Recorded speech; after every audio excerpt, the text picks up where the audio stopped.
Okay, we're at it again. This is going to be attempt number 2 at sublimating on top of 100% cotton stretched canvas.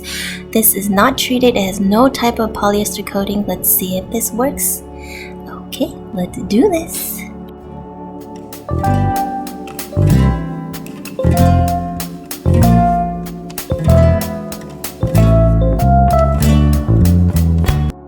Hey guys, it's Shay the DIY Ninja, and this is what the image looks like on my computer. If we're going to be printing on a 6x8 inch canvas, and here are the pixel proportions. It's 1440 by 1080.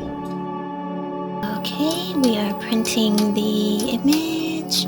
We're gonna give this another go and see if I can get this canvas sublimation thing down.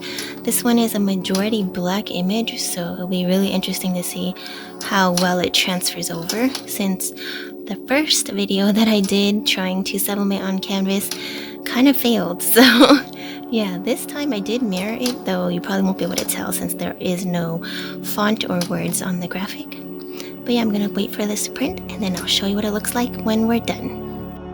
Okay, so everything printed out just fine on the first try, which is great. And here is what it looks like. This is an image from Berserk. It's an anime. If you hear chirping, whining noises in the background, that's my pug. Anyways, you're going to need heat tape, a lint roller, your canvas, of course. I got this from Dollar Tree. This is a 6 inch by 8 inch canvas, and I gave you guys the image dimensions earlier in this video so that you don't have to Google it and figure it out yourself like I did. So yeah, and I have some scissors here to cut the tape, and then I have pressing mat. I'm using my Cricut Easy Press 2. It's heating up right now, and it's basically going to be pressing at 400 degrees for 60 seconds. Okay, so here's my canvas. I'm just going to open this up and take off this plastic wrap that it came with. On there is a piece of cardboard that does say it's 100% cotton canvas, and it is stretched over a wooden frame, which I think is a really good deal for $1. And you really need to stock up before they raise their prices. And then I'm just going to lint roll this really quickly. I don't think this is super necessary, but it definitely doesn't hurt. So if you have your lint roller handy, I definitely would lint roll it just in case. And then I'm going to take my image and I'm going to position the canvas on top of it just so I can see exactly where to line it up. So this one may be easier than my last video because there's no font or words on there. That will mess me up if I forget to mirror the image. Oh, speaking of, forgot to mention, make sure you mirror your image before you print it out, or else you will mess up your canvas like I did in my previous video. If you haven't seen that one, I will link it up here for you. But anyways, I'm just going to line this up as much as I can, and then I will stuff it with a kitchen towel. This time I'm going to overstuff it, so instead of trying to make it flat, I'm going to make it puff up in the middle so that when I push down it should be even pressure on all parts of the canvas. And here I'm just seeing how that would work. So I taped everything down already, and I'm placing it with the towel side down and putting on, just cutting off some excess tape. Okay, that looks pretty good. Okay, I'm trying to see how flat it will lay down because it's so puffy.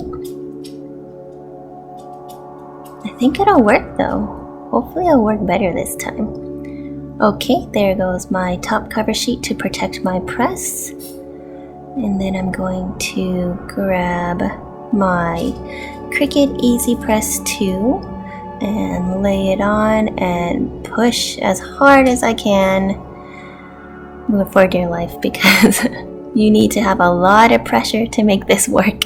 So I'm literally just like leaning my entire body weight on there without moving the press. So yeah, we're gonna do that and let's take a look. 60 seconds is up. Take off your cover sheet And I'm just gonna flip that out, take off this towel here, and let's see how I can undo this from the tape, because I taped it down really well. Okay, oh, you can see the image leaked all the way through from the canvas. And let's just pull back the tape. It's kind of a good sign because that means there was enough pressure. Okay, and the reveal. Hello, where's the reveal?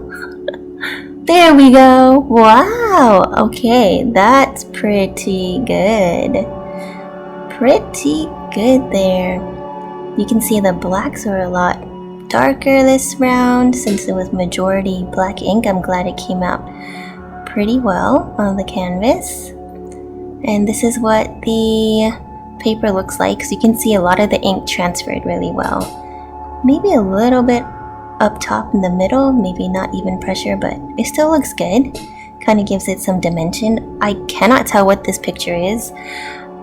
This was a request, so it's like it's supposed to be the dog from Berserk, but I don't see a dog. I see teeth. I can't tell what it is. Anyways, here are the sides of the canvas. And oops, a piece of tape kind of covered the top there, so there's a little square of white. But you can just fill that in with a black marker, which I did before I gave it away. But yeah, other than that, it came out a lot nicer, a lot cleaner. So I think this method works really well. I just had to perfect the technique a bit because the first round it was just a hot mess, if you saw that video. But yeah, this is definitely opening up a lot of possibilities for custom like canvas paintings that you can give away as gifts or Christmas presents, or even to sell if you want. So yeah, that's great. I think it turned out really well. What do you guys think? Let me know in the comment box down below if you would give this a try, if you think this was a success or a fail. Thanks for watching, guys. I'll see you guys tomorrow.